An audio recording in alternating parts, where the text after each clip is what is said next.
बच्चों, आज हम डिस्कस करने जा रहे हैं इलेक्ट्रोड पोटेंशियल, जिसमें बहुत ही बेहतरीन क्वेश्चन बनते हैं, बड़े ही कॉम्प्लिकेटेड भी बनते हैं, लेकिन अगर कॉन्सेप्ट हमें बिल्कुल क्रिस्टल क्लियर है तो हर चीज आसान हो जाती है। तो देखिए, इलेक्ट्रोड पोटेंशियल क्या है। इसके लिए हमें एक इलेक्ट्रोड लेनी होगी, zinc, copper, calcium, manganese, iron, cobalt, निकल, किसी की भी इलेक्ट्रोड हो सकती है। तो कोई भी इलेक्ट्रोड हो, उसका नेचर है या तो वो इलेक्ट्रोड इलेक्ट्रॉन देगी या लेगी। तो हमने क्या किया, किसी मेटेलिक इलेक्ट्रोड को मेटल आयन के सॉल्यूशन में डिप कर दिया है। सपोज ये जिंक इलेक्ट्रोड है तो जिंक सल्फेट में, कॉपर इलेक्ट्रोड है कॉपर सल्फेट में। मींस कोई XYZ मेटेलिक इलेक्ट्रोड है और वो मेटल आयन के सॉल्यूशन में हमने डिप की हुई है। ये रोड हमने ली है, सपोज करते हैं जिंक की ये रोड है और इसको हमने जिंक सल्फेट में डिप किया हुआ है। जिंक सल्फेट की अपनी कुछ कंसंट्रेशन हो सकती है, 0.1 मोलर, 1 मोलर, 1.02 मोलर, XYZ कुछ भी हो सकती है कंसंट्रेशन। जिंक इलेक्ट्रोड को जिंक सल्फेट में रखा। देखिए, जिंक सल्फेट का सॉल्यूशन अपने आप में एक न्यूट्रल सॉल्यूशन है बिकॉज इसमें जितने ही जिंक आयन है उतने ही इसमें सल्फेट आयन है। तो जितना पॉजिटिव है उतना ही नेगेटिव है, तो सॉल्यूशन न्यूट्रल है। मैं इनिशियली बात कर रहा हूं, बिल्कुल इनिशियल, कि number of zinc ion is equal to number of sulphate ion. So जितना भी सॉल्यूशन में पॉजिटिव है उतना ही नेगेटिव है, तो सॉल्यूशन इज इलेक्ट्रिकली न्यूट्रल। और ये जो रोड है ये तो जिंक एटम की बनी है, एटम अपने आप में न्यूट्रल होते हैं, तो ये रोड पूरी न्यूट्रल है, ये सॉल्यूशन न्यूट्रल है। रोड को आपने जिंक सल्फेट सॉल्यूशन में डाल दिया तो क्या होगा। देखो क्या होगा, हर इंसान अपने नेचर के अकॉर्डिंग ही बिहेव करता है। मेरा नेचर है कि चलो अपन लोग थोड़ी बहुत केमिस्ट्री पढ़ा लेते हैं, तो अगर कोई हमें कहे कि फिजिक्स पढ़ा दो तो वो हमारी टेंडेंसी नेगेटिव हो जाएगी, हम हाथ जोड़ लेंगे कि अपने बस की नहीं है। तो जिंक का अपना एक नेचर है, इलेक्ट्रॉन देगा या लेगा। इसका नेचर है कि ये मेटल है तो इलेक्ट्रॉन देने की टेंडेंसी है इसकी। कैल्शियम है तो इलेक्ट्रॉन लूज करने की टेंडेंसी है, मैग्नीशियम है तो इलेक्ट्रॉन लूज करने की टेंडेंसी है। लेकिन अगर मैं क्लोरीन, ब्रोमीन, आयोडीन, फ्लोरीन की बात करूं तो दे आर नॉन मेटल, तो इनकी टेंडेंसी क्या होगी, इलेक्ट्रॉन को गेन करने की टेंडेंसी होगी। तो कोई भी इलेक्ट्रोड का कोई नेचर होगा, या तो आइदर टू लूज इलेक्ट्रॉन और आइदर टू गेन इलेक्ट्रॉन। सो यहां पर जिंक अपने नेचर के अनुसार ऑक्सीडाइज होना शुरू हो गया। अब देखो, जिंक इलेक्ट्रोड है, इसके अंदर जिंक के एटम है 1 2 3 4 इनफाइनाइट एटम है। एक एक करके इनिशियली हम मान लेते हैं इसमें 100 जिंक आयन है और 100 सल्फेट आयन है। इनिशियली हम मान रहे हैं, लेट अस अज्यूम इनिशियली, ठीक है। लेकिन जब जिंक इलेक्ट्रोड ऑक्सीडाइज होनी शुरू हो जाएगी, जब इसके अंदर से एक एक एटम ऑक्सीडाइज होगा, सपोज करो ये जिंक का एटम है, ये ऑक्सीडाइज होकर सॉल्यूशन में जिंक आयन की फॉर्म में आ गया। अब जिंक, ये तो रोड है और ये comes into the solution, zinc ion comes into solution. अब जिंक आयन जैसे ही सॉल्यूशन में आएगा, नंबर ऑफ जिंक आयन 101 हो गए और जो भी इलेक्ट्रॉन है वो इस इलेक्ट्रोड पर रहेंगे। अब देखो, खरबूजे को देख के खरबूजा रंग बदलता है, पहले एक एटम ऑक्सीडाइज हुआ, फिर अब दूसरा भी एटम ऑक्सीडाइज हो गया। एक और जिंक आयन का स्वागत करते हैं हम सॉल्यूशन में, फिर से 2 यूनिट नेगेटिव चार्ज और इलेक्ट्रोड पर इंक्रीज हो गया, फिर से एक और एटम ऑक्सीडाइज हुआ, 1 more zinc ion comes into the solution. तो जिंक आयन की कंसंट्रेशन लगातार सॉल्यूशन में बढ़ती जा रही है। सल्फेट आयन तो उतना ही है, लेकिन जिंक आयन की कंसंट्रेशन बढ़ रही है, सॉल्यूशन में लगातार पॉजिटिव चार्ज बढ़ रहा है, इलेक्ट्रोड पर लगातार नेगेटिव चार्ज एक्यूमुलेट हो रहा है। सॉल्यूशन में लगातार पॉजिटिव चार्ज बढ़ता जा रहा है, इलेक्ट्रोड पर नेगेटिव चार्ज बढ़ता जा रहा है। पॉजिटिव बढ़ रहा है, नेगेटिव बढ़ रहा है, पॉजिटिव बढ़ रहा है, नेगेटिव बढ़ रहा है। पॉजिटिव नेगेटिव को क्या करने लग जाता है, अट्रैक्ट करने लग जाता है। तो सपोज कीजिए पॉजिटिव चार्ज बढ़ते बढ़ते बढ़ते मान लेते हैं 110 जिंक आयन हो गए, पॉजिटिव चार्ज 20 यूनिट बढ़ गया। ऐसा मैं एज्यूम कर रहा हूं कि जिंक कि एटम ऑक्सीडाइज होते गए जिंक आयन सॉल्यूशन में बढ़ता गया। 10 जिंक आयन अब सॉल्यूशन में as compare to negative charge increase हो गए। When 1 zinc ion comes into the solution, positive charge increases by 2 unit. When 10 zinc ion comes into the solution, positive charge increases by 20 unit. तो sufficient अब काफी positive हो गया है, तो यहाँ पर 20 यूनिट नेगेटिव होगा। पॉजिटिव नेगेटिव को अट्रैक्ट करेगा, जिंक आयन इलेक्ट्रॉन को गेन करके जिंक एटम में कन्वर्ट होने लगेंगे। अरे ये तो कहानी में बैक गियर लग गया भाई। अब ये जो 110 था ये 109 हो जाएगा, 108 हो जाएगा। तो इसका मतलब पहले तो ऑक्सीडेशन हो रहा था, अब धीरे धीरे रिडक्शन स्टार्ट हो गया जब दोनों एक दूसरे को बैलेंस कर लेंगे कि भाई जिस स्पीड से ऑक्सीडेशन हो रहा है अगर उसी स्पीड से रिडक्शन हो जाए तो सिस्टम एक इक्विलिब्रियम अटेन कर लेता है।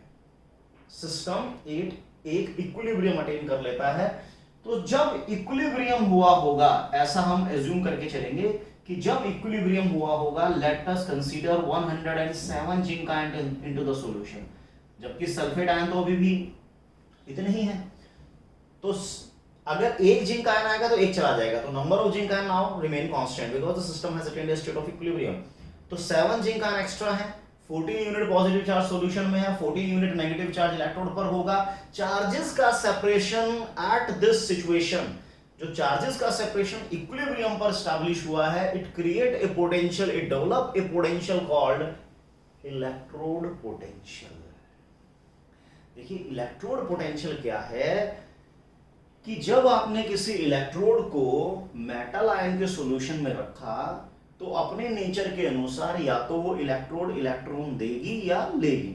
तो हमने जिंक को लिया था, तो जिंक का नेचर है ऑक्सीडाइज होना। चलो जी, ऑक्सीडाइज होती गई जी, पॉजिटिव चार्ज सॉल्यूशन में बढ़ता गया, नेगेटिव चार्ज इलेक्ट्रोड पर एक्यूमुलेट होता गया, पॉजिटिव नेगेटिव में अट्रैक्शन हुई, रिडक्शन भी स्टार्ट हो गया। थोड़ी देर बाद ऑक्सीडेशन और रिडक्शन एक दूसरे को बैलेंस कर लेते हैं, तो इक्विलिब्रियम आ गया। उस इक्विलिब्रियम वाली सिचुएशन पर पॉजिटिव और नेगेटिव के बीच में चार्ज का सेपरेशन है, जिसकी वजह से पोटेंशियल जनरेट होता है। We call that potential electrode potential. वही पोटेंशियल हमारा इलेक्ट्रोड पोटेंशियल होता है कि it is the potential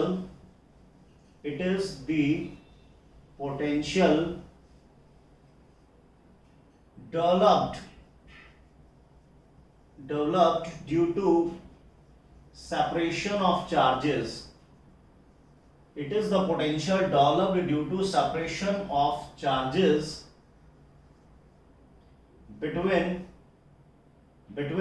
solution and electrode.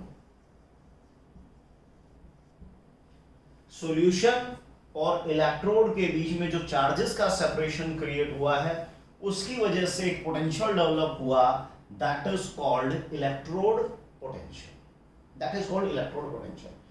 तो अपने नेचर के अनुसार इलेक्ट्रॉन लूज हुआ। अब मान लेते हैं कोई ऐसी इलेक्ट्रोड भी हो सकती थी जो इलेक्ट्रॉन गेन करती, चाहे वो क्लोरीन होता, ब्रोमीन होता, आयोडीन होता, कुछ भी हो सकता है नॉन मेटेलिक टाइप का।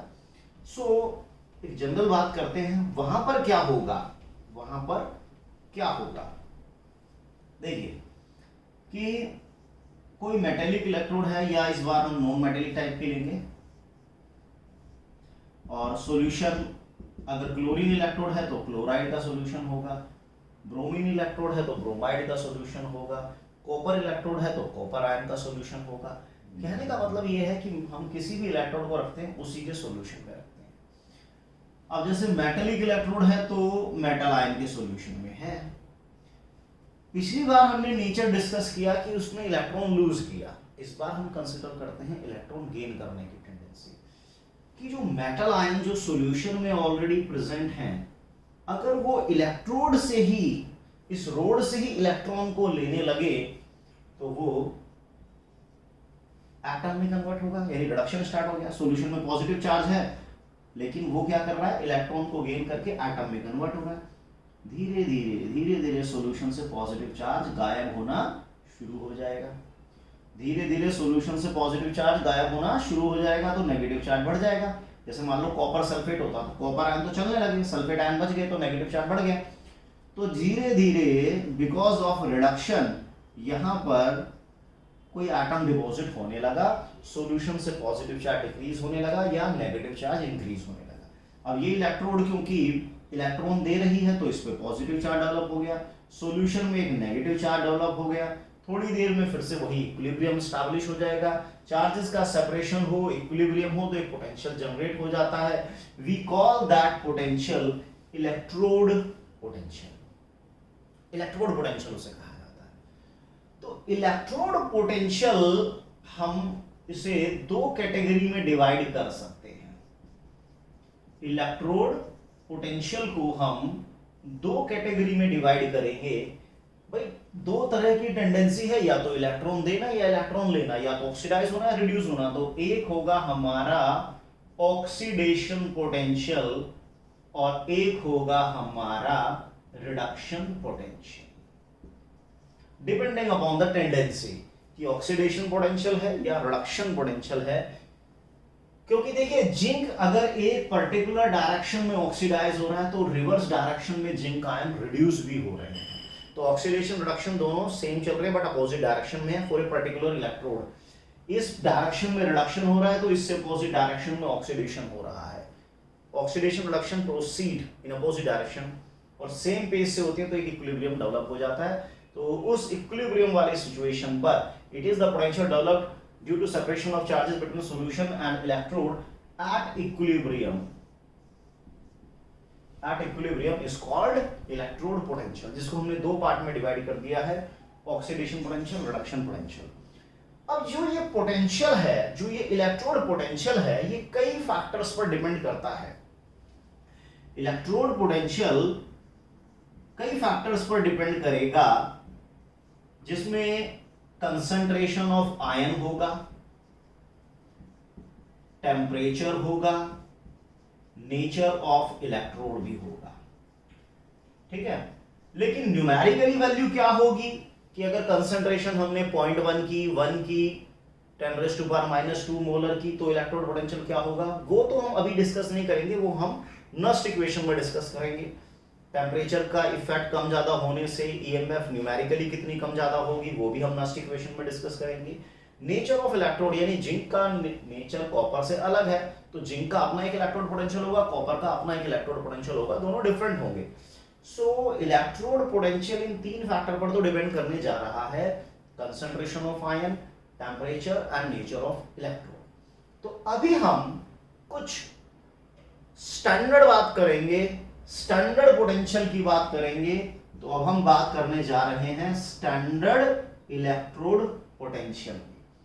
तो स्टैंडर्ड वर्ड हम कब यूज करेंगे, जब कंसंट्रेशन 1 मोलर होगी, किसकी, मेटल आयन की। अगर मैं जिंक के स्टैंडर्ड पोटेंशियल की बात करूंगा तो concentration of zinc ion 1 molar, temperature वही अपना रूम टेम्परेचर 25 डिग्री सेल्सियस या 298 केल्विन, ये है स्टैंडर्ड। और अगर कोई गैसेस इलेक्ट्रोड है तो उसका जो प्रेशर होगा वो 1 atm होना चाहिए फॉर गैसेस इलेक्ट्रोड, क्योंकि किसी गैस का प्रेशर ही उसकी कंसंट्रेशन होती है। चलो मैं लिख देता हूं गैसियस इलेक्ट्रोड तो प्रेशर 1 atm, ये होगा स्टैंडर्ड कंडीशन। तो वो पोटेंशियल जो स्टैंडर्ड कंडीशन पर आप बताएंगे उसे हम कहेंगे standard oxidation potential, standard reduction potential. Standard word कब यूज करना है, when the concentration of ion is 1 molar, temperature 298 kelvin, और अगर गैसेस इलेक्ट्रोड है लाइक हाइड्रोजन है तो pressure of hydrogen is 1 atm, chlorine electrode है तो pressure of chlorine is 1 atm। तो standard oxidation potential and standard reduction potential. अभी कुछ समझ में नहीं आया, कोई बात नहीं, आएगा धीरे धीरे। तो अभी तो हमें समझ में आया है कि पोटेंशियल क्या होता है, इलेक्ट्रोड पोटेंशियल क्या होता है। किसी भी इलेक्ट्रोड को उस मेटल आयन के सॉल्यूशन में डालने पर एक पोटेंशियल जनरेट होता है, that is called electrode potential, जो दो कैटेगरी का हो सकता है depending upon the nature of electrode की उसकी टेंडेंसी इलेक्ट्रॉन लूज करने की है या गेन करने की है। स्टैंडर्ड का मैंने आपको मतलब बता दिया है, स्टैंडर्ड का मतलब है कंसंट्रेशन ऑफ आयन 1 मोलर, ठीक है, टेम्परेचर 298 केल्विन और अगर गैस है, गैसियस इलेक्ट्रोड है तो प्रेशर 180। ठीक है, ये स्टैंडर्ड कंडीशन होती है। जैसे कि अब इसको जरा समझिएगा, ये है पोटेंशियल, ई मतलब पोटेंशियल, और नॉट माने स्टैंडर्ड हो गया। स्टैंडर्ड का मतलब है कंसंट्रेशन, जिसकी भी आप लोगे वो 1 मोलर लोगे। अगर मैं लिखता हूं ऐसे Zn changes to Zn2 positive, इसका मतलब ये है कि जिंक हमारा जिंक आयन में जा रहा है, यानी कि ऑक्सीडेशन हो रहा है। जिंक जिंक आयन में जा रहा है तो ऑक्सीडेशन हो रहा है, तो ये है standard oxidation potential of zinc. चलो जी, standard oxidation of potential of zinc is 0.76 volt. तो जिस डायरेक्शन में जिंक ऑक्सीडाइज होता है उससे अपोजिट डायरेक्शन में जिंक आयन रिड्यूस भी तो होते हैं। तो ये क्या होगा, standard reduction potential of zinc. अगर एक पर्टिकुलर डायरेक्शन में ऑक्सीडेशन है तो उसी इलेक्ट्रोड का रिवर्स डायरेक्शन में रिडक्शन होगा, तो साइन चेंज हो जाएंगे। इसका मतलब जो स्टैंडर्ड रिडक्शन पोटेंशियल है किसी इलेक्ट्रोड का, वही स्टैंडर्ड ऑक्सीडेशन पोटेंशियल होगा, बस साइन अपोजिट होंगे। जो किसी पर्टिकुलर इलेक्ट्रोड का रिडक्शन पोटेंशियल है, स्टैंडर्ड रिडक्शन पोटेंशियल है, वही उसका स्टैंडर्ड ऑक्सीडेशन पोटेंशियल होगा, बस साइन आपको चेंज करने हैं। लेकिन इससे हमें समझ में क्या आ रहा है, इससे हमें यह समझ में आया कि जिंक का ऑक्सीडेशन पोटेंशियल पॉजिटिव है। इसका मतलब बहुत गंभीर मतलब है कि जिंक की ऑक्सीडाइज होने की टेंडेंसी पॉजिटिव है।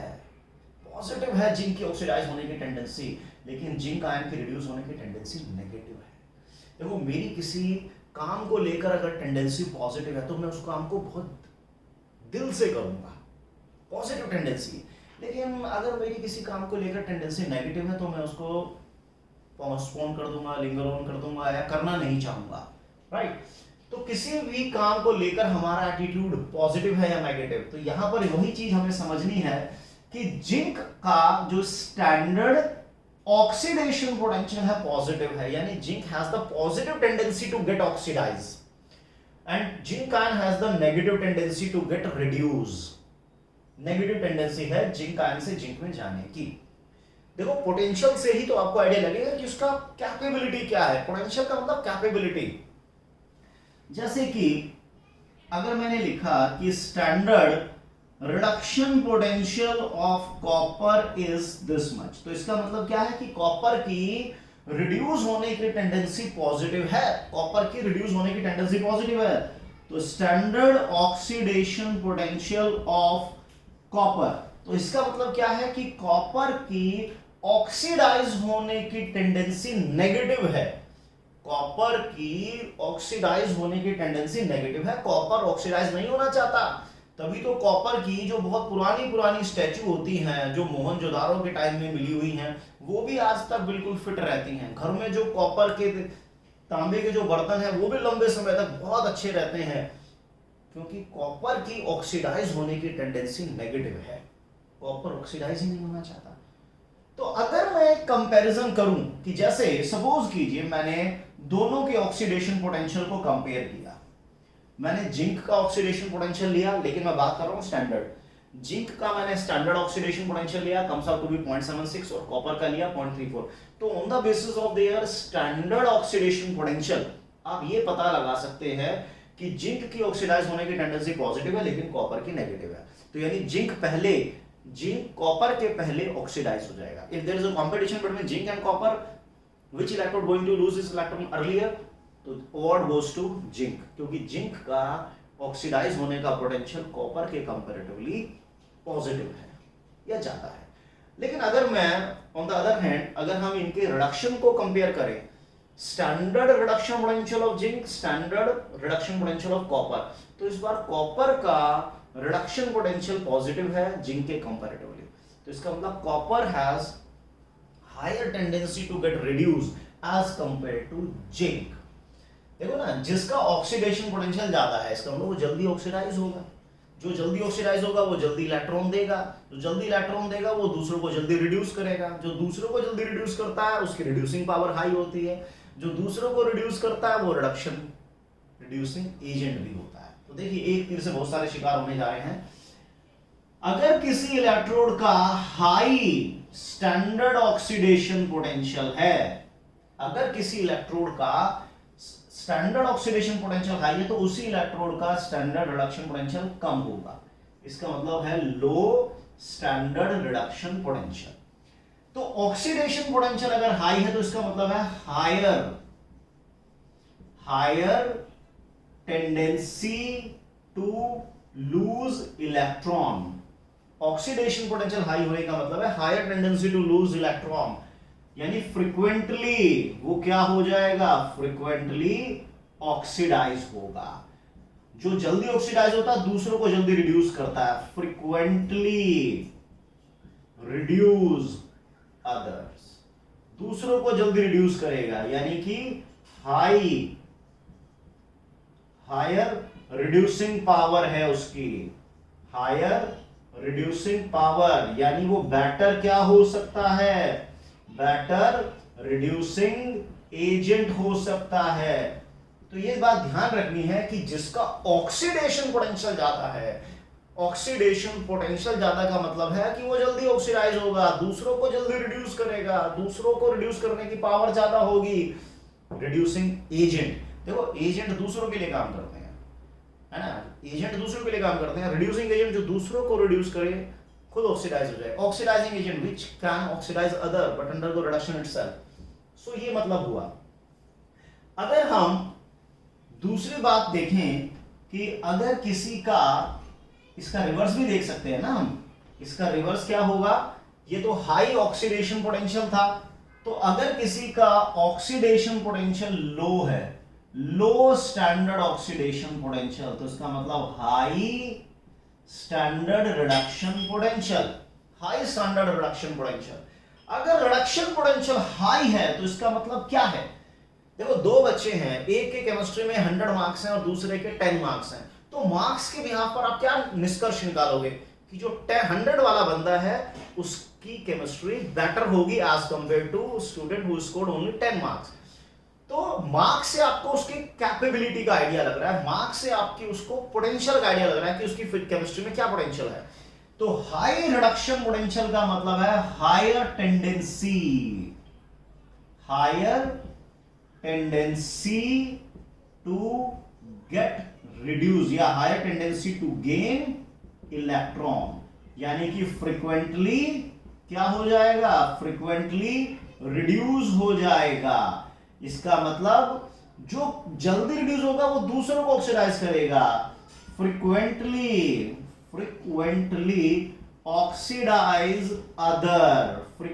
ऑक्सीडाइज अदर, जो दूसरों को ऑक्सीडाइज करता है, हायर ऑक्सीडाइजिंग पावर। बहुत इंपॉर्टेंट बातें हैं ये सब, बहुत क्वेश्चन में यूज होनी है, चकरा जाएंगे अभी थोड़ी देर बाद।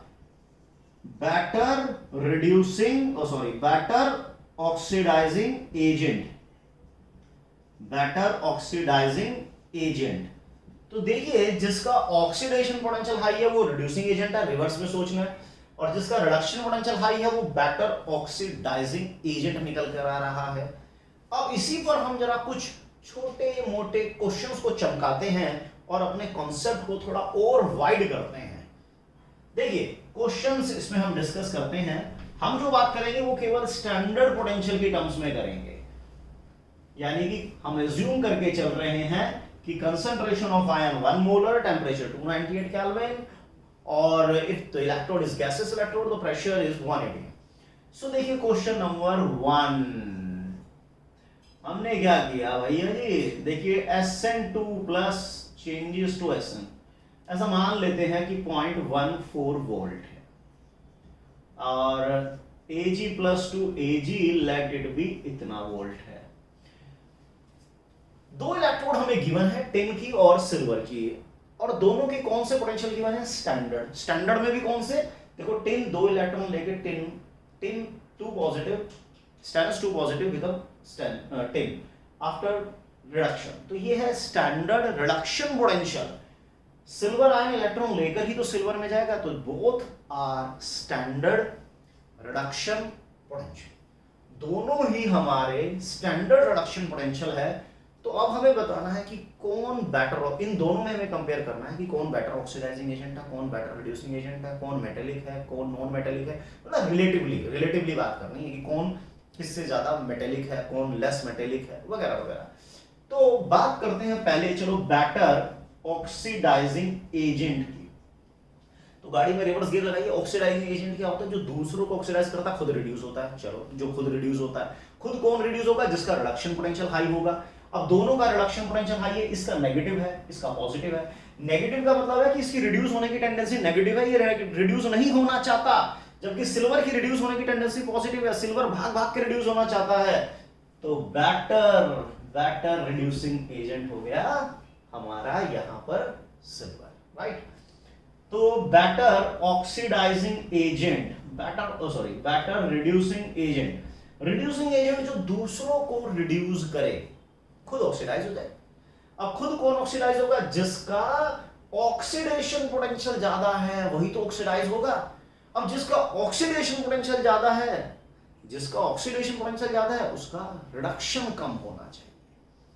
जिसका ऑक्सीडेशन पोटेंशियल ज्यादा है उसका रिडक्शन कम होना चाहिए। तो रिडक्शन दोनों में से कम किसका है? टिन का है। तो बेटर रिड्यूसिंग एजेंट टिन हो गया, राइट। चलिए, क्वेश्चन है A changes to A2, B changes to B2 और C changes to C2। 1 volt, 2 volt, 3 volt. हमें अरेंज करना है increasing order of their reducing power. चलिए, रिड्यूसिंग पावर क्या होती है? दूसरों को रिड्यूस करना, राइट। दूसरों को रिड्यूस करना और खुद ऑक्सीडाइज होना। अब खुद कौन ऑक्सीडाइज होगा? जो जल्दी इलेक्ट्रॉन देगा, यानी उसका ऑक्सीडेशन पोटेंशियल हाई होना चाहिए। तो सबसे ज्यादा ऑक्सीडेशन पोटेंशियल तो सी का हाई है ना, क्योंकि ए जा रहा है A2 में ऑक्सीडाइज हो रहा है, बी जा रहा है B2 में ऑक्सीडाइज, सी जा रहा है C2 में ऑक्सीडाइज, तीनों ही ऑक्सीडेशन पोटेंशियल है। सबसे ज्यादा ऑक्सीडेशन पोटेंशियल सी का है, तो सी सबसे पहले ऑक्सीडाइज होगा, सबसे पहले दूसरों को रिड्यूस करेगा। तो रिड्यूसिंग पावर सी की ज्यादा है, बी की कम, ए की सबसे कम। इंक्रीजिंग या decreasing order of oxidising power. Oxidising power का मतलब क्या है? जो दूसरों को ऑक्सीडाइज कर दे, जो दूसरों को ऑक्सीडाइज कर दे और खुद रिड्यूस हो जाए। अब खुद कौन रिड्यूस होगा? जिसका रिडक्शन पोटेंशियल ज्यादा होगा। रिडक्शन पोटेंशियल जिसका ज्यादा होगा उसका ऑक्सीडेशन कम होगा। तो सबसे कम ऑक्सीडेशन तो यहां ए का है, तो उल्टा हो गया, राइट। मेटेलिक या इलेक्ट्रोपॉजिटिव। चलो, मेटेलिक करैक्टर की बात भी कर सकते हैं या इलेक्ट्रोपॉजिटिव, बोथ आर सेम। देखो, मेटेलिक कौन है? Which can lose electron. जो जल्दी इलेक्ट्रॉन देगा वो मेटेलिक है, जो जल्दी इलेक्ट्रॉन देगा वो इलेक्ट्रोपॉजिटिव है। तो metallic and electropositive both are same, non metallic and electronegative both are same. तो मेटेलिक वो है जो इलेक्ट्रॉन दे। इलेक्ट्रॉन कौन देगा? जो जल्दी ऑक्सीडाइज होगा। जल्दी ऑक्सीडाइज कौन होगा? जिसका ऑक्सीडेशन पोटेंशियल ज्यादा होगा। तो ऑक्सीडेशन पोटेंशियल ज्यादा किसका है? सी का। टन टन टन। तो यानी जो रिड्यूसिंग पावर है वो कहीं ना कहीं मेटेलिक और इलेक्ट्रोपॉजिटिव को सपोर्ट करती है, और ऑक्सीडाइजिंग पावर कहीं ना कहीं नॉन मेटेलिक और इलेक्ट्रोनेगेटिव को सपोर्ट करेगी। Got it? चलिए आगे बढ़ते हैं। इसी पैटर्न पर ही हम कुछ क्वेश्चन को और देखेंगे, इसी पोटेंशियल पर। देखिए, क्वेश्चन है कि A2 A3 B2 से B3 -0.25 -1.5। ठीक है, ये डेटा हमें गिवन है। हमें बताना है कि दोनों में से प्लस विद रिस्पेक्ट टू, पहले मैं बात करूंगा with respect to +2 oxidative state. पहले मैं +2 के रिस्पेक्ट में बात कर रहा हूं। ऑक्सीडाइजिंग पावर, ऑक्सीडाइजिंग पावर किसकी ज्यादा है? दोनों में से किसकी ज्यादा हो सकती है? हमें विद रिस्पेक्ट टू +2 बात कर रहे हैं हम। ऑक्सीडाइजिंग पावर, देखो इसका मतलब क्या है कि A2 इलेक्ट्रॉन लूज करके A3 में जा रहा है। A2 इलेक्ट्रॉन लूज करके A3 में जा रहा है और इसकी ऑक्सीडाइज होने की टेंडेंसी नेगेटिव है। नीचे मतलब है कि B2 ऑक्सीडाइज होके B3 में जा रहा है और उसकी ऑक्सीडाइज होने की टेंडेंसी और ज्यादा नेगेटिव है। ऑक्सीडाइज होने की टेंडेंसी और ज्यादा नेगेटिव है, यानी A2 की ऑक्सीडाइज होने की टेंडेंसी नेगेटिव है, B2 की भी नेगेटिव है, लेकिन ज्यादा नेगेटिव किसकी है ये मैटर करता है। It is more negative for B की ऑक्सीडाइज होने की टेंडेंसी ज्यादा नेगेटिव है, यानी B2 से B3 में जाना थोड़ा मुश्किल है एज कंपेयर टू A2 से A3 में जाना। ऑक्सीडाइजिंग पावर जो दूसरों को ऑक्सीडाइज करे खुद रिड्यूस हो जाए। खुद कौन रिड्यूस होगा? जिसका रिडक्शन पोटेंशियल ज्यादा होगा। जिसका रिडक्शन पोटेंशियल ज्यादा होगा उसका ऑक्सीडेशन पोटेंशियल कम होगा। अब दोनों में से ऑक्सीडेशन पोटेंशियल किसका कम है? B2 का कम है। B2 का कम है ना, ये भी नेगेटिव ये negative, it is more negative, -2 और -5 लेस होगा ना। तो ऑक्सीडाइजिंग पावर जो दूसरों को ऑक्सीडाइज कर दे खुद रिड्यूस हो जाए। खुद कौन रिड्यूस होगा? जिसका रिडक्शन पोटेंशियल ज्यादा होगा। अब जिसका रिडक्शन ज्यादा होगा उसका ऑक्सीडेशन कम होगा। किसका ऑक्सीडेशन कम है? B2 का कम है, तो answer is B2। Reducing power, reducing power दूसरों को रिड्यूस करने की पावर। तो जो दूसरों को रिड्यूस करेगा वो खुद ऑक्सीडाइज होगा। जो खुद ऑक्सीडाइज होगा वो जल्दी इलेक्ट्रॉन देगा, यानी उसका ऑक्सीडेशन पोटेंशियल ज्यादा होगा, और जिसका ऑक्सीडेशन पोटेंशियल ज्यादा होगा उसका रिडक्शन पोटेंशियल कम होगा। रिड्यूसिंग पावर जो दूसरों को रिड्यूस करे और खुद ऑक्सीडाइज हो जाए। खुद कौन ऑक्सीडाइज होगा? जिसका ऑक्सीडेशन पोटेंशियल ज्यादा होगा। ये हमें दोनों की ऑक्सीडेशन पोटेंशियल दिए गए हैं, दोनों ही नेगेटिव है, लेकिन ये थोड़ा लेस नेगेटिव है तो ये चल जाएगा। तो आंसर इज A2, राइट। चलिए, स्टेबिलिटी ऑफ +2 ऑक्सीडेटिव स्टेट, मतलब A2 ज्यादा स्टेबल है या B2 ज्यादा स्टेबल है? स्टेबल वो है जो अपनी आइडेंटिटी को मेंटेन रख ले लंबे समय तक, वो स्टेबल माना जाता है। देखो, A2 से A3 जा रहे हैं, ये टेंडेंसी है नेगेटिव में। B2 से B3 जा रहे हैं, ये टेंडेंसी है नेगेटिव में। लेकिन B2 से B3 में जाना बहुत मुश्किल है, यानी B2 B3 में बिल्कुल भी नहीं जाना चाह रहा, जबकि A2 तो A3 में जा सकता है क्योंकि वो लेस नेगेटिव है, ये ज्यादा नेगेटिव है। तो B2 B3 में नहीं जा रहा, तो B2 अपनी आइडेंटिटी को मेंटेन रखेगा, तो B2 is more stable then B3। ये है स्टेबिलिटी ऑफ +2 ऑक्सीडेटिव स्टेट। अगर हम बात करें विद रिस्पेक्ट टू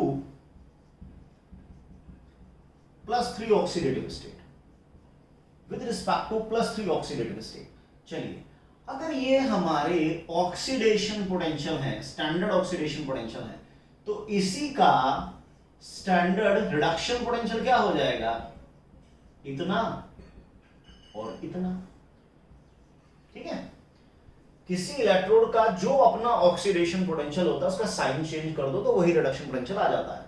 तो with respect to +3 oxidative state बात करते हैं। चलो जी, ऑक्सीडाइजिंग पावर की बात कर लेते हैं। ऑक्सीडाइजिंग पावर, ऑक्सीडाइजिंग पावर दूसरों को ऑक्सीडाइज करना, खुद रिड्यूस होना। खुद कौन रिड्यूस होगा? A3 से A2 में, B3 से B2 में। देखो, B3 से B2 में जाना ये ज्यादा पॉजिटिव है, यानी B3 बहुत जल्दी B2 में जा रहा है। B3 बहुत जल्दी B2 में जाएगा, तो B3 बहुत जल्दी रिड्यूस होगा। जो जल्दी रिड्यूस होगा उसकी बेटर ऑक्सीडाइजिंग पावर होगी, राइट। समझ गया होगे? Stability of +3 oxidative state. कौन सा आयन A3 और B3 कौन ज्यादा स्टेबल है? +3 की बात कर रहा हूं। देखो, B3 से B2 में ये बहुत जल्दी जा रहा है रिड्यूस होके, क्योंकि ये रिडक्शन पोटेंशियल लिखा है ना, रिड्यूस होना। B3 से B2 में जाएगा तो जल्दी इलेक्ट्रॉन लेके चला जाएगा, हायर पॉजिटिव है। जा तो ये भी रहा है, लेकिन हम बात कंपैरेटिवली कर रहे हैं, तो A3 से A2 में जाना लेस पॉजिटिव है एज कंपेयर टू B3 से B2 में जाना मोर पॉजिटिव। तो A3 is more stable then B3। इस टाइप से हम क्वेश्चन कर सकते हैं। तो इलेक्ट्रोड पोटेंशियल का मतलब यही है कि भाई कैटायन में कौन पहले इलेक्ट्रॉन लेगा और एनायन में कौन पहले इलेक्ट्रॉन देगा। इस तरह के क्वेश्चंस हम पुट अप कर सकते हैं, जो हम जब हम इलेक्ट्रोलिसिस डिस्कस करेंगे तो वहां पर बहुत यूज भी होगा इन चीजों का। एक क्वेश्चन देखिए, जैसे कि क्वेश्चन है कि हमें इलेक्ट्रोड पोटेंशियल गिवन है। सपोज कीजिएगा कि standard reduction potential of sodium let it be इतना and standard reduction potential of hydrogen is 0। तो देखिए दोनों में ही रिडक्शन हो रहा है, सोडियम भी इलेक्ट्रॉन लेके, सोडियम आयन इलेक्ट्रॉन लेके सोडियम में कन्वर्ट हो रहा है और H पॉजिटिव इलेक्ट्रॉन लेके H2 में जा रहा है। इसका मतलब ये है कि Na+ इलेक्ट्रॉन लेके Na में जा रहा है और ये रिड्यूस होने की टेंडेंसी नेगेटिव है। हाइड्रोजन भी इलेक्ट्रॉन लेकर H2 में जा रहा है और ये 0.0 वोल्ट है। तो क्वेश्चन मेरा ये है कि दोनों में से कौन पहले रिड्यूस होगा, कौन पहले बैटरी से जो इलेक्ट्रॉन आएंगे, कैथोड से जो इलेक्ट्रॉन आएंगे, कौन पहले लेगा, कौन पहले रिड्यूस होगा।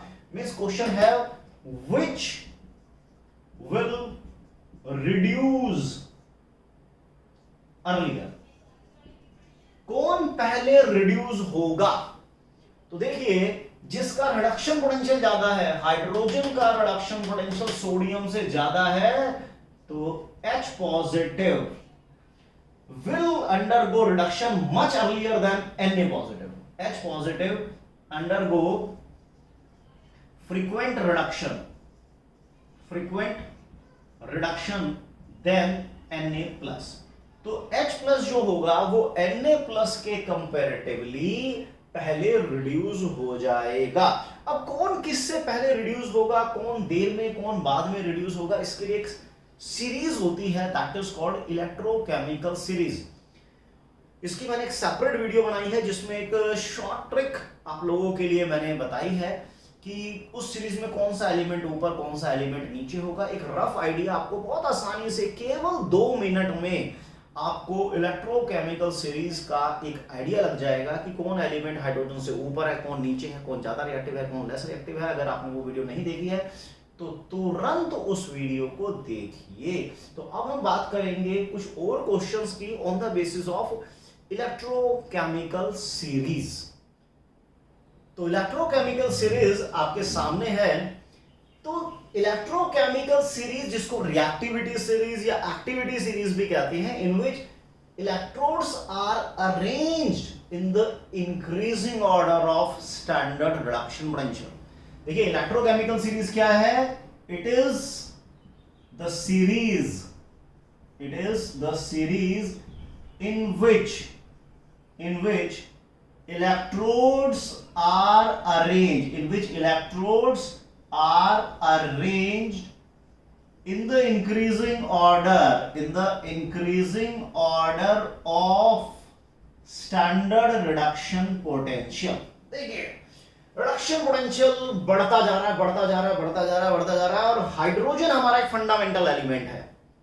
हाइड्रोजन हमारा यहाँ पर एक फंडामेंटल एलिमेंट है जिसके बिहाफ पर हमने सबका इलेक्ट्रोड पोटेंशियल लिखा हुआ है। जैसे आपने एटॉमिक मास पढ़ा करते थे, तो एटॉमिक मास किसी भी एलिमेंट का जो है वो ये बताता है कि वो कार्बन से कितना हल्का या भारी है।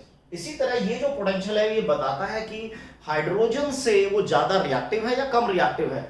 जितने भी एलिमेंट हाइड्रोजन से ऊपर है उनका रिडक्शन पोटेंशियल नेगेटिव लिखा गया है, और जो एलिमेंट हाइड्रोजन से नीचे लाई कर रहे हैं, ये जो मैंने लेफ्ट हैंड साइड में लिखे हैं लिथियम से लेकर लेड तक, they are lying above the hydrogen in the reactivity series.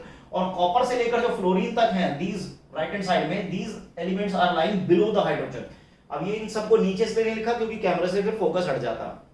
सो ये है हमारी रिएक्टिविटी सीरीज, एक्टिविटी सीरीज और electrochemical series in which elements और electrodes are arranged in the increasing order of standard reduction potential. देखिए जो hydrogen से ऊपर है उन सबका रिडक्शन पोटेंशियल नेगेटिव है। नेगेटिव का मतलब वो रिड्यूस नहीं होना चाहते तो फिर क्या होंगे, वो ऑक्सीडाइज होंगे। जो जितनी जल्दी ऑक्सीडाइज होता है, जितनी जल्दी इलेक्ट्रॉन देता है, वो तो ज्यादा रिएक्टिव होता है। तो जितने भी एलिमेंट हाइड्रोजन से ऊपर दिखाई दे रहे हैं, they all are more reactive than hydrogen. And ये जितने भी एलिमेंट मैंने राइट साइड में लिखे हैं कॉपर से लेके फ्लोरीन तक, they all are less reactive than hydrogen. इसका मतलब elements above the hydrogen in reactivity series are more reactive than hydrogen, while elements below hydrogen in series are less reactive than hydrogen, are less reactive than hydrogen. तो कौन hydrogen से ज्यादा reactive है, कौन hydrogen से कम reactive है, ये series हमें बता रही है। जो जितना ऊपर है, अब देखिएगा जरा, उसका रिडक्शन पोटेंशियल सब बहुत ज्यादा नेगेटिव है। तो लिथियम का रिडक्शन पोटेंशियल सबसे ज्यादा नेगेटिव है, तो उसका ऑक्सीडेशन पोटेंशियल सबसे ज्यादा पॉजिटिव होगा। तो इसका मतलब लिथियम सबसे पहले ऑक्सीडाइज होगा। अगर लिथियम सबसे पहले ऑक्सीडाइज होगा तो बेस्ट, सबसे पहले इलेक्ट्रॉन देगा, सबसे पहले ऑक्सीडाइज होगा, दूसरों को पहले रिड्यूस करेगा।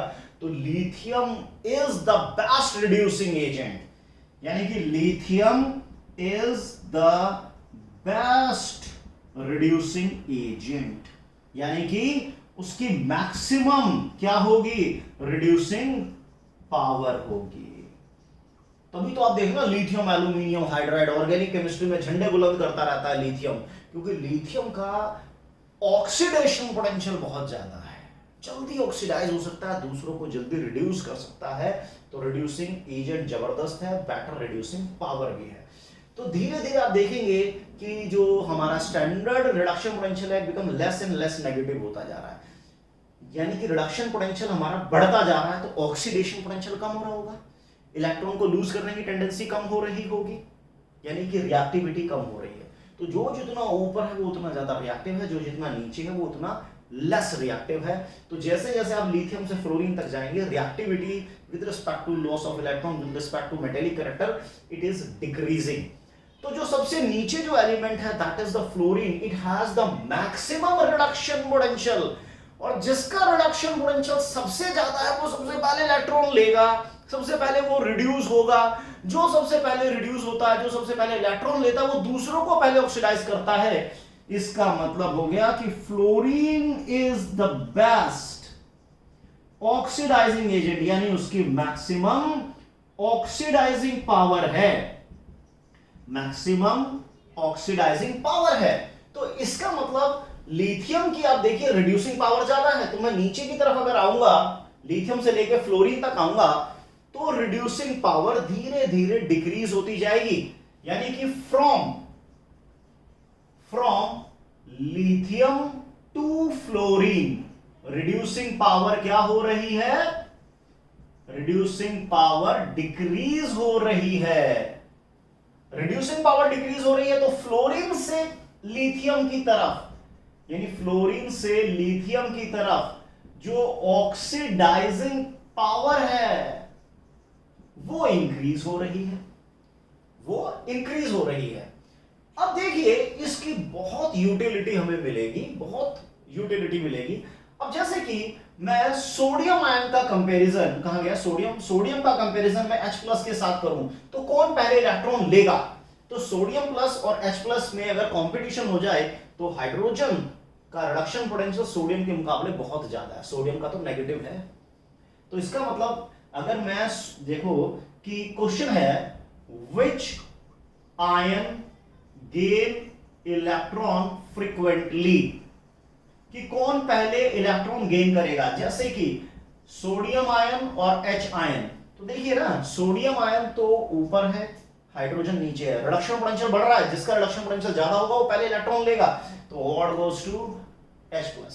अब मान लीजिए कैल्शियम का कंपटीशन H+ के साथ हो जाए, कैल्शियम और H+, तो आप देखिए ना H+ का reduction potential lithium, sodium, potassium, calcium, magnesium, aluminium, iron, zinc, cobalt, निकल, टिन, लेड सबसे ज्यादा है। तो हाइड्रोजन हमेशा इन सभी मेटल आयन को बीट कर देगा। हाइड्रोजन का कंपटीशन कभी भी अगर इनमें से किसी के साथ होगा वो उसको डेफिनेटली बीट करेगा। लेकिन मान लीजिए मैं कंपैरिजन कर लेता हूं Mg2+ का और मैं कंपैरिजन कर लेता हूं Mn2+ का, तो Mg ये रहा और Mn ये रहा, तो आप देखेंगे तो रिडक्शन पोटेंशियल बढ़ रहा है। तो Mn का रिडक्शन पोटेंशियल मैग्नीज से ज्यादा होगा, मैग्नीशियम से ज्यादा होगा, तो Mn2+ will gain electron much earlier than Mg2+। चलिए इसी तरह मैं कंपेयर कर लेता हूं सिल्वर आयन को और मैं टिन आयन को, Sn2+ और Ag2+ को कंपेयर कर लेता हूं। तो हमें क्या देखना है, किसका रिडक्शन पोटेंशियल ज्यादा है। तो Sn2+ कहीं ना कहीं हाइड्रोजन से ऊपर है, नेगेटिव है, और जो सिल्वर है वो हाइड्रोजन से नीचे है, तो पॉजिटिव है। तो सिल्वर का रिडक्शन पोटेंशियल ज्यादा है एज कंपेयर टू SN2+, जिसका रिडक्शन पोटेंशियल ज्यादा होगा it will gain electron much earlier. तो सिल्वर पहले रिड्यूस हो जाएगा एज कंपेयर टू टिन। चलिए अगर मैं इसमें ये देखता हूं कि कौन पहले ऑक्सीडाइज हो सकता है ना, कौन पहले ऑक्सीडाइज हो सकता है, तो ये जितना आप नीचे जा रहे हो रिड्यूसिंग पावर बढ़ रही है, वो जल्दी जल्दी इलेक्ट्रॉन ले रहे हैं, जल्दी जल्दी रिड्यूस हो रहे हैं। अरे मैंने गलत तो नहीं लिख दिया? Lithium is the best reducing agent, यानी दूसरे को रिड्यूस करेगा, रिड्यूसिंग पावर। ओके बिल्कुल ठीक है, रिड्यूसिंग एजेंट है तो रिड्यूसिंग पावर बढ़ रही है। और fluorine is the best oxidising agent, क्योंकि फ्लोरीन पहले इलेक्ट्रॉन लेगा, पहले रिड्यूस होगा। जो अपने आप को रिड्यूस करता है वो दूसरे को ऑक्सीडाइज करता है, तो ये बेटर ऑक्सीडाइजिंग एजेंट है और उसकी ऑक्सीडाइजिंग पावर भी बेहतर है। तो इस सीरीज से आपको आइडिया लग जाएगा रिएक्टिविटी का, कि कौन ज्यादा रिएक्टिव होगा, कौन लेस रिएक्टिव होगा।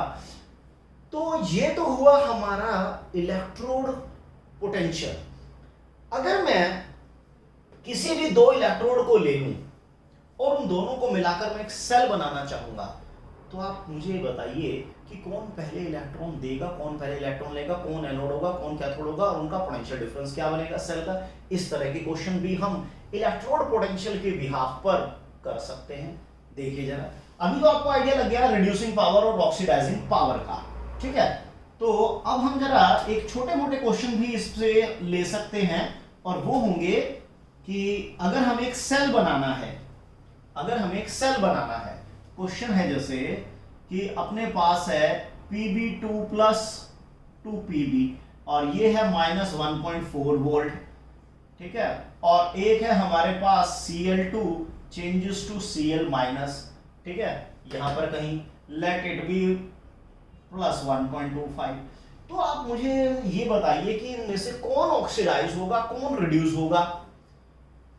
ये रिड्यूस होकर जाएगा ना, क्योंकि न्यूट्रल से नेगेटिव जा रहा है तो रिडक्शन हो रहा है, यहां पर भी रिडक्शन हो रहा है। जिसका रिडक्शन पोटेंशियल ज्यादा है वो रिड्यूस हो सकता है, तो यानी ये रिड्यूस होगा, यहां रिडक्शन होगा, तो इसके कंपैरेटिवली यहां ऑक्सीडेशन होगा।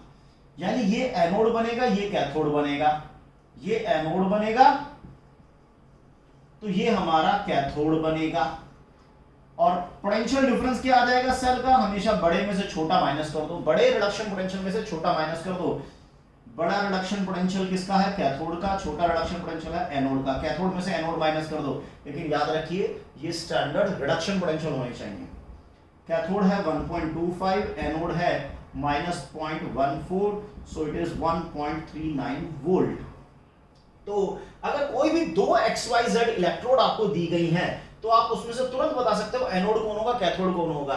जिसका रिडक्शन पोटेंशियल ज्यादा है इट इज ऑलवेज कैथोड, जिसका रिडक्शन पोटेंशियल ज्यादा है वो कैथोड बनेगा, जिसका कम है एनोड बनेगा। चलिए इस पे और क्वेश्चन भी देख सकते हैं हम, क्योंकि इसकी यूटिलिटी बहुत है इस सीरीज की, this is called electrochemical series.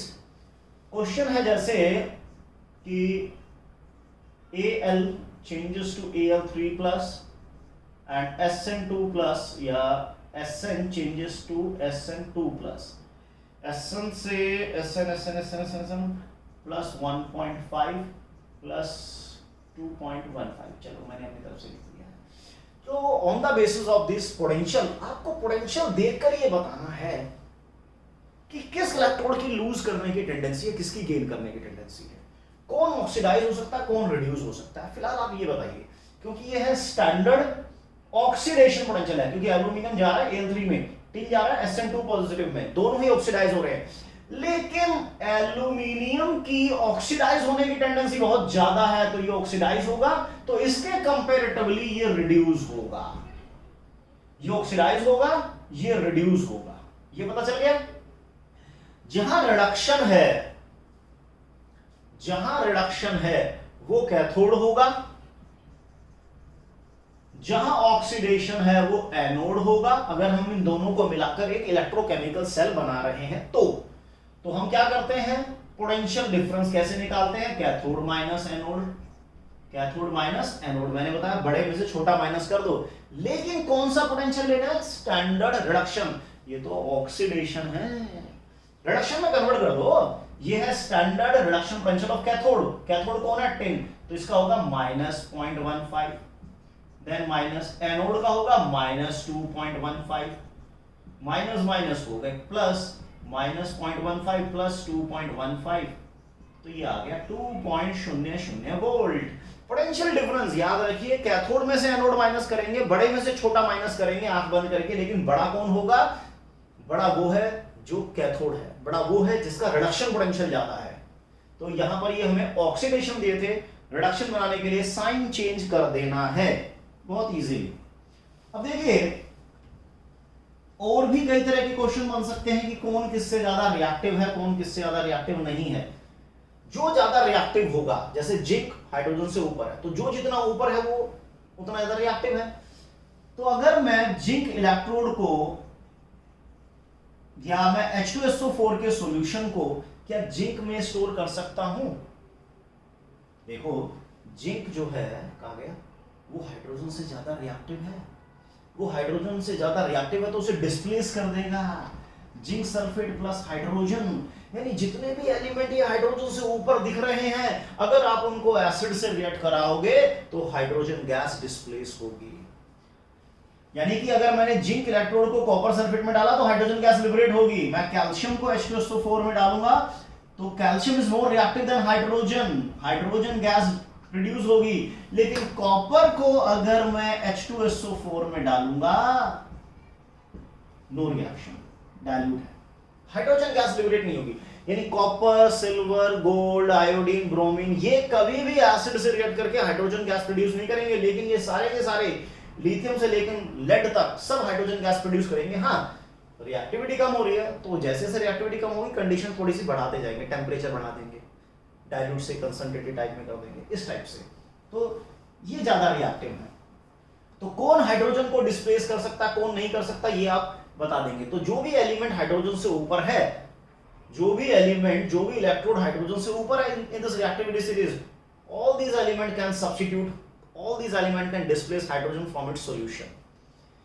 इसी तरह से अगर मान लीजिए मैं दो डिफरेंट एलिमेंट को लेता हूं, क्या मैं जिंक और कॉपर सल्फेट की बात करूं, तो क्या मैं कॉपर सल्फेट सॉल्यूशन को जिंक में स्टोर कर सकता हूं या नहीं? तो देखिए जिंक जो है वो कहीं ना कहीं कॉपर से ऊपर है, तो zinc is more reactive than copper. अगर रिएक्टिव है तो वो तो कॉपर को हटा देगा, जिंक सल्फेट प्लस कॉपर। तो इसका मतलब जो कंटेनर है आपका, जिंक का जो कंटेनर है, अगर आपने उसमें कॉपर सल्फेट रख दिया तो जिंक का कंटेनर धीरे धीरे खोखला होता चला जाएगा, उसमें से जिंक निकलता जाएगा। यानी कि can't store, we cannot store copper sulfate in zinc container because zinc is more reactive than copper। वो वहां से कॉपर को सब्स्टिट्यूट कर देगा। लेकिन अगर हम उल्टा सोचें कि क्या कॉपर के कंटेनर में जिंक सल्फेट को रख सकते हैं, अब देखो कॉपर क्या जिंक से ज्यादा रिएक्टिव है? नहीं, because copper is lying below the hydrogen, copper is lying below the zinc. Copper zinc से नीचे है, यानी लेस रिएक्टिव है। लेस रिएक्टिव है तो कोई रिएक्शन नहीं होगा, रिएक्शन नहीं है तो यस कैन स्टोर। हम जिंक सल्फेट को कॉपर के कंटेनर में स्टोर कर सकते हैं। मैं कैल्शियम सल्फेट को कॉपर कंटेनर में स्टोर कर लूंगा, मैं सोडियम सल्फेट को कॉपर में स्टोर कर लूंगा। ये यानी यहां पर जितने भी इन मेटल आयन के सॉल्यूशन होंगे उन सबको इन कंटेनर में बहुत इजीली स्टोर किया जा सकता है। लेकिन अगर मेरे पास सिल्वर नाइट्रेट है तो मैं उसको क्रोमियम के या जिंक के या आयरन के कंटेनर में स्टोर नहीं कर पाऊंगा, क्योंकि ये रिएक्टिव है, रिएक्ट कर जाएंगे, राइट। तो कौन बेटर रिड्यूसिंग एजेंट है, कौन बेटर ऑक्सीडाइजिंग एजेंट है, ये हम इस सीरीज से पता लगाते हैं। किसकी ऑक्सीडाइजिंग पावर ज्यादा है, किसकी रिड्यूसिंग पावर ज्यादा है, वो इलेक्ट्रोकेमिकल सीरीज से पता लगाते हैं। Which element can substitute hydrogen, वो भी हम इलेक्ट्रोकेमिकल सीरीज से लगाते हैं। If we consider two different electrode, which one is going to anode and which one is going to cathode, उसका पता भी हम reactivity series से लगाते हैं। What type of solution stored under what type of container, ये भी हम इस reactivity series से ही पता लगाते हैं। So इसकी बहुत ही wide application है। और अब हम next topic जो पढ़ेंगे इलेक्ट्रोलिसिस, उसमें इसका बहुत ज़्यादा यूज होगा कि किस तरह का इलेक्ट्रोलिटिक, जब हम इलेक्ट्रोलिसिस करते हैं तो what type of product what type of substance will deposit it at anode and cathode. It also depend upon their potential. So dear student, this is all about electrochemical series and its application and electrode potential, जो बहुत important topic है, but अब इसका हम part 2 लेंगे. Electrolysis में हम इसको यूज करेंगे, देन इस इलेक्ट्रोकेमिकल सेल में यूज करेंगे, देन नस्ट इक्वेशन में यूज करेंगे और उसके न्यूमेरिकल में यूज करेंगे.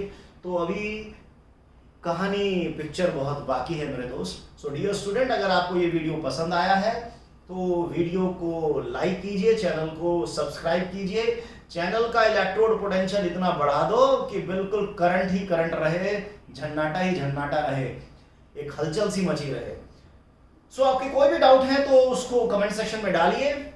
और एक चीज का बहुत ज्यादा इंतजार रहता है, वो है आपके पॉजिटिव कमेंट्स का. अगर आपको वीडियो पसंद आती है तो प्लीज पॉजिटिव कमेंट करके मोटिवेट भी कीजिए. Thank you very much.